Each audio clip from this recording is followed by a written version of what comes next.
Hey guys, so in today's video, I'm going to be answering some questions with my sister. So these questions were all asked by you guys. So I asked them on my Instagram. I'll link my Instagram down in the description box below. So if you don't follow me on there, obviously go follow me. What are you doing?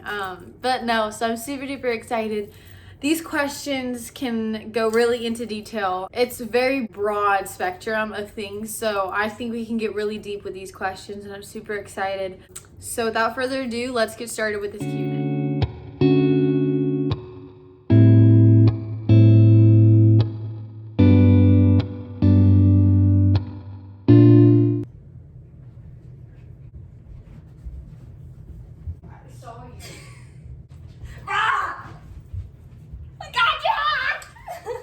This is a dog. No, We have to do some loopers. Should we put the plant behind us so it's aesthetically pleasing? Put it on the corner. What's up, guys? It's Maddie. Woo! About yourself. I'm 19. I'm an intern at Central Church for Youth. For the first question. Okay, were you raised a Christian? Yes. So yeah, we were both Christian. We were both raised Christian. They made us go to church, No. but they let us have our own faith. Yeah. When I was 16 and I got my license, I would drive us to church. That's, I feel like, the time we were having our own independent? faith. Yeah. With not them. Yeah. And that's when you were a leader for wildlife. Yeah. Would you be a Christian if our parents didn't make us be a Christian? I would hope. Yeah, me too. Yeah. I mean, I think I was introduced to it. I wouldn't probably know about it if my family didn't introduce me to it. I'd probably be only Young Life and no church. Really? Mm-hmm. Okay. What if I have sinned so bad and I claim to call myself a Christian? Is ask any Christian their story and you'll be very surprised that you're not alone. Literally, our pastor was a drug addict, and he's literally a pastor of megachurch. Mm-hmm. What you did is not bad, because if you have God, He'll forgive you. You just have to learn how to forgive yourself. You That's feeling good. guilty is not God. It's the enemy, I believe. not making you want to go to church. So if you have a little thought in your head, like, "Ooh, maybe I should go to church," Go that's to God, church. not anything else. So yeah. If you honestly feel like, oh my God, my sin is way worse than anybody else's, talk to somebody that's a Christian and ask them their story. Ask them their testimony, and you'll be there for like an hour, but you'll feel good about yourself. Yeah, and I saw this thing, and it was like one of the best piece of advice. It's going off of what you just said, like our vision of sin and stuff. Like our vision of sin is like towers, or like this is like I murdered someone and then I lied to my mom about what I ate. Like we think it's so different, but God's perspective, He sees it from an above perspective, which is all equal and it all looks the same. So all sin is the same. So comparison is literally the thief of joy. And also, being that said, He sees it from an upwards perspective where He already knew you were gonna sin and He already forgave you for it. Like now You it's sin every day. Yeah. So God's already forgiven you. Now it's all about you forgiving yourself, and that I still learn that every single day. And asking for forgiveness. Yeah.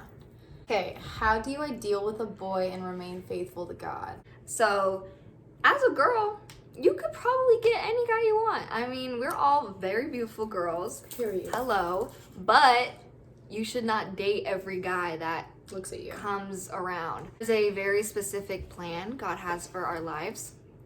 And as people, we like to settle because we're like, oh, I don't want to be alone. So like, yeah, I really like him and I really like a couple of values, but he does have a couple things that I don't really like, but it's okay. We'll fix it in our relationship. And you should never go into a relationship thinking, okay, I'm going to fix this person, because they're not going to get fixed by you. Find somebody that keeps up with you. So if somebody you find is slowing you down, he's not for you. If somebody you find is ahead of you, maybe one day, but not right now. You need to find somebody the same pace. They cannot slow you down. They cannot speed you up because you'll get burnt out. You just need to find somebody equal to you. You shouldn't find somebody that completes you. That's not a great idea of that, because you're already complete with God. You need to find somebody that complements you. Okay, Pastor Maddie. Mic drop, hello. Yeah, and a relationship works when God's in the middle of it. Any relationship, like friendships too. You know, I think me and you have been a lot closer since God has been. Is that bad? Or are you gonna cry?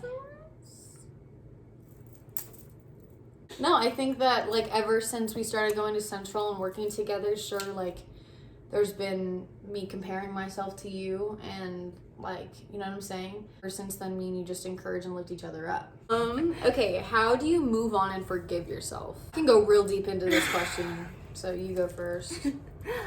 You have to ask God, because I beat myself up for years about my past mistakes. I would be sitting there doing absolutely nothing, and I would just start thinking of my mistakes, and I was like, this sucks, and I would get really low, and it was making me go farther away from God. You say, God, I am very, very sorry.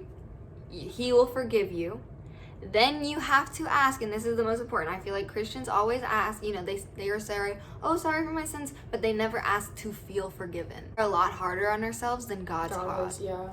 Because we think of God as a human. And so when we are, like, when we did something wrong, we're like, oh, well, I know a lot of people that are forgiving, and they would take some time to forgive me. Like, it wouldn't just come automatically. But God's not human.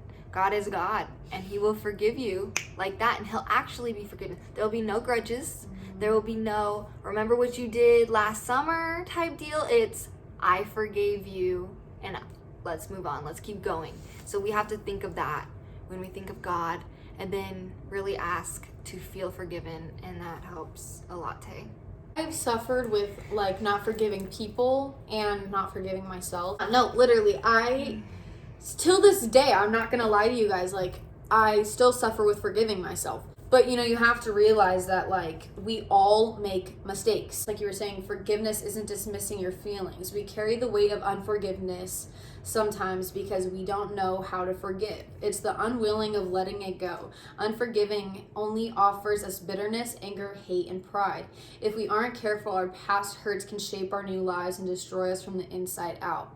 So that, I think that's really good. What was that from? It was from a devotional I did, so. Okay. Thank you guys for watching this video. I hope you enjoyed. I hope it helped you guys out. Do you want to do part 2? Yeah, we can do part 2. Yeah, so comment down below some questions you have. Okay, well, yeah, I hope you guys enjoy. I hope it helped you guys. And peace out.